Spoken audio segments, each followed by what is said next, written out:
বিচ্ছিন্ন সহিংসতায় বিএনপি জামায়াতের ডাকে দেশজুড়ে সকাল সন্ধ্যা হরতাল চলছে। হরতালে সকালেই উত্তপ্ত হয়ে ওঠে নারায়ণগঞ্জের চাষারা। বিএনপি নেতাকর্মীরা মিছিল বের করলে তাতে পুলিশ বাধা দেয়। এক পর্যায়ে সংঘর্ষ চলে, দুপক্ষের ধাওয়া পাল্টা ধাওয়া শুরু হয়। পুলিশকে লক্ষ্য করে ইট পাটকেল ছোড়া হয়। পরিস্থিতি নিয়ন্ত্রণে টিয়ার শেল নিক্ষেপ করে পুলিশ। অন্তত 10 জন তখন আহত হয়েছে। সকালে রূপগঞ্জে ঢাকা সিলেট মহাসড়কেও মিছিল বের করে যুবদল। মিছিলটি সাউঘাট হয়ে ভুলতা আসার পথে পুলিশ ধাওয়া দেয়।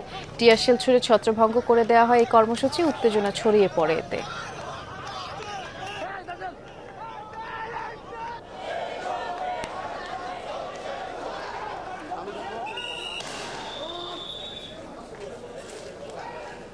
কুমিল্লা নগরীর কান্দিরপাড়ে হরতাল সমর্থনে বের হওয়া মিছিল পুলিশি বাধার মুখে পড়ে। ধাওয়া দিয়ে টিয়ারশেল ছুড়ে তার ছত্রভঙ্গ করে দেওয়া হয়।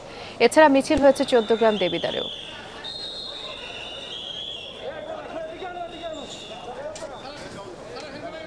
লক্ষ্মীপুরে ইটেরপুল এলাকায় মিছিল বের করে বিএনপি। গাছের গুঁড়ি ফেলে সড়ক অবরোধ করে তারা।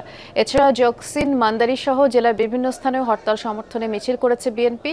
যশোর, রংপুর সহ বিভিন্ন স্থানে বিচ্ছিন্ন সহিংসতার ঘটনা ঘটেছে।